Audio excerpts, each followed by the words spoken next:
the FTX saga rages on with more arrests and more handcuffs. Now, you know when white collar criminals are handcuffed, and you know it's some serious business. That's usually reserved for blue collar folks, poor people. But the latest news shows that the game has been rigged from the start. And I know for many of you, we're not telling you anything that you do not know, but for some folks who don't understand, you gotta let them know. Associates of Sam Bankman-Fried plead guilty to fraud charges after FTX collapse. You think? 2 associates of Sam Bankman-Fried have pleaded guilty. Take a look at this. The Southern District of New York has filed charges against Caroline Ellison, the former CEO of Alameda Research, and Gary Wang, a co-founder of FTX, in connection with their roles in the frauds that contributed to FTX's collapse. Let me reiterate a call that I made last week. If you participated in misconduct at FTX or Alameda, now is the time to get ahead of it. We are moving quickly, and our patience is not eternal. Our patience is not eternal. He letting them know we coming for you. So don't think you cannot hide because we're gonna find you. The criminal charges were paired with civil charges. Let's put this up. According to SEC's complaint, between 2019 and 2022, Carolyn Ellison at Bankman-Fried's direction furthered the scheme by manipulating the price of FTT and FTX issued exchange crypto security token by purchasing large quantities on the open market to prop up its price. Thank you, Alex from The Guardian. These people are crooks, just plain and simple. And you know what their misdeeds have done? They've hurting a whole lot of folks who could not afford it. Yeah, some wealthy folks got in on this, but there's some regular everyday working people who believe this stuff while Bankman-Fried was trolloping all through Congress and making donations to all types of people running for office and called a genius and a darling. Oh, how the mighty have fallen.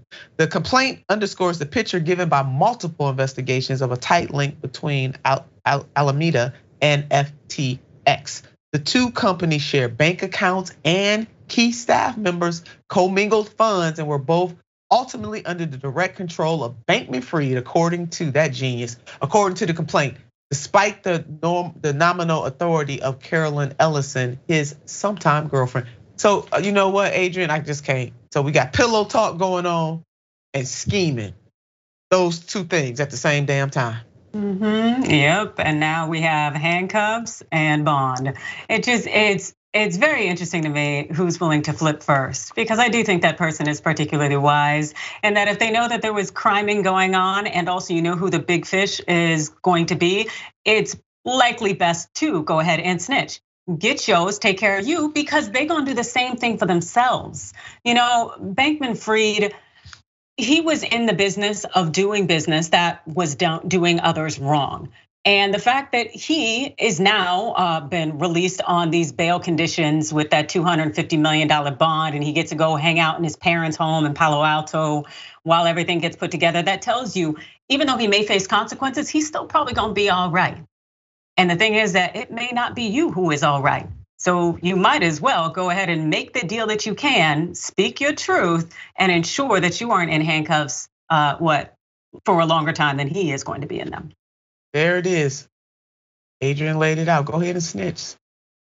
Snitchers' lives matter too. In this case, you need to go ahead and do that. That is the right thing. And you're right, this is another example of how the legal system is not just by any stretch of the imagination, because poor people would not, number one, be able to make such bail, and number two, wouldn't be able to have such cozy conditions to go back to after they have defrauded thousands of people, causing many people to lose their livelihood, on top of using that money to purchase politicians.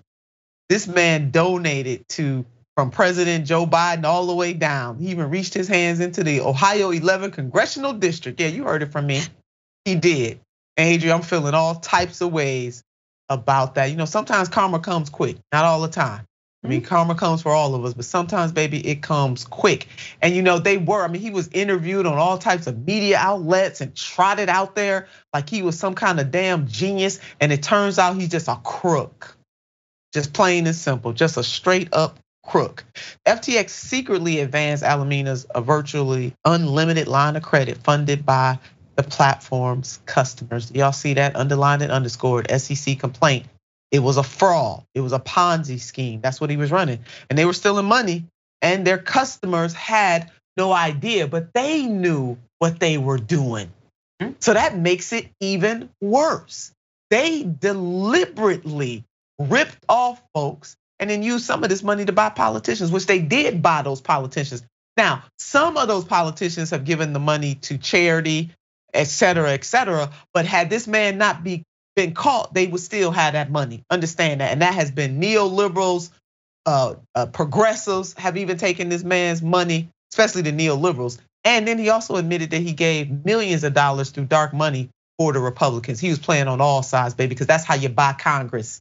That's how you buy politicians. You give them all a little something, something. You break them all off a little something, something. So you can have, so they can do your bidding. Let's go ahead and put up this headline. FTX seeks to claw back donations to politicians and charities. Collapsed cryptocurrency exchange had reputation for corporate philanthropy to a tune of hundreds of millions of dollars. Yeah, they just flat out bought politicians because guess what? In the United States of America, bribery is legal. So let this sordid tale be a reminder to us. We must do something about Citizens United. We must change the system. We must elect politicians who can't be bought. How about that?